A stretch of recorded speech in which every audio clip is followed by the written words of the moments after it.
So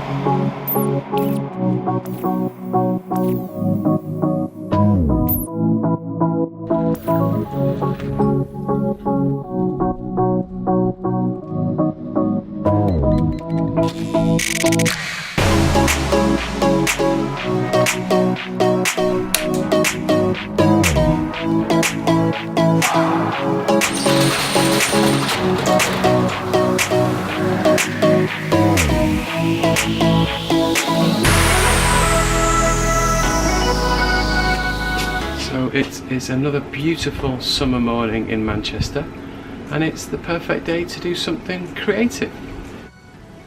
Now this is the warehouse at the back of the office where I think we're going to do some of the filming today. And we've been working with established artists creating unique, one-of-a-kind, hand-painted leather jackets and limited edition print runs for about a year now.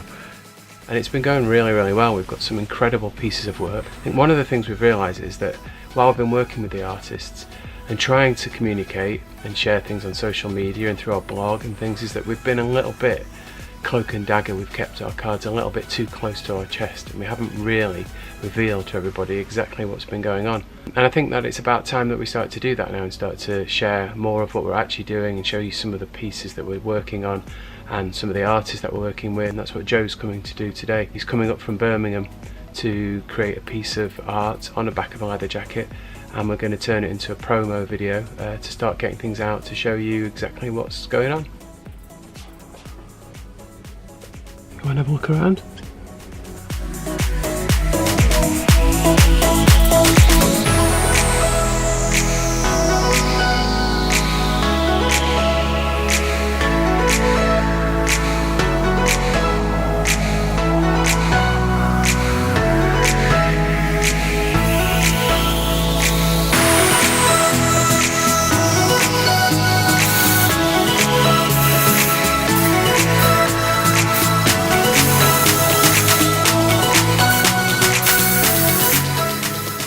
So got into graffiti through, we used to travel down to France a lot when I was a kid.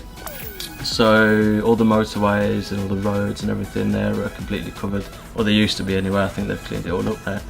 But I was proper interested in it, like just loved it. So just stayed awake the whole journey, just completely looking at it all. And then just slowly, as I got older, started doing my own bits of graffiti around my town and everything, just little bits, and then just gradually got better and met more people, and then it sort of just developed from there. And now I get commission work and travel the world painting commissions, sort of graffiti based stuff.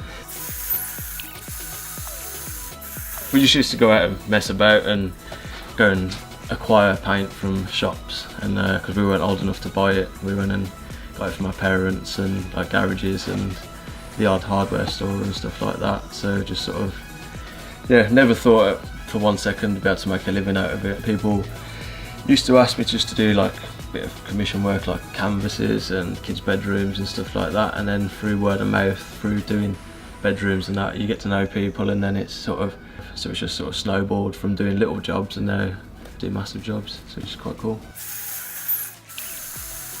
It's mainly the people that I surround myself with. I surround myself with a lot of creative people, a lot of tattoo artists, and a lot of my good friends are graffiti artists as well. And it's more the drive to do more, and just being around each other makes you want to paint more and do bigger and better things. And when I get to a wall, we usually don't have a plan. You just see the wall and then sort of develop it as you're going along. We see it as a space, and then you need to fill the space rather than having a 20-metre wall and doing a little painting. We think, what's the best way to fill this area? So it's quite an interesting process, and you never know what the outcome's going to be. I mean, it changes all the time because your styles change and everything. There's always like the old school graffiti artists in Birmingham and that, which we looked up to and that, and then as I've grown older they've become good friends. So, and there's lots of really amazing artists around the world and that, which I'm slowly getting to meet like bit by bit, which is quite cool because I do a lot of events and a lot of like jams around the world, which you get invited to, or you just sort of go to and then just meet people, which is quite cool. I think it's just when you start doing it, you sort of get a feel for what's going to work best with what you're working with, like colours and that. So I'll start off with no idea really, maybe a rough idea of just composition and that, which bits I'm going to do, but then it can easily change whilst you're painting it. Like even if I put some red down and then put some pink over the top, it might get to the end of the piece and you won't even see any of the pink or red. So it's all organic and changes, so there's never actually a plan. It's just some things work better. Maybe if I get like some drips that come through certain bits, which I like how they look there, so I'll try not to paint over that, so then it means you have to change other bits to make it fit in. Now that we've done a couple, I think it moulds the way that you can approach the rest of them, because you know how the paint sits a lot better and the space that you're working with, and even where the sleeves hang down, so you have to try and hold the sleeves and like flatten out some bits a bit more, so it's a bit tricky doing it that way. But now we've done two, it's a bit of a learning curve, so you can see how it's the best way to approach the next ones.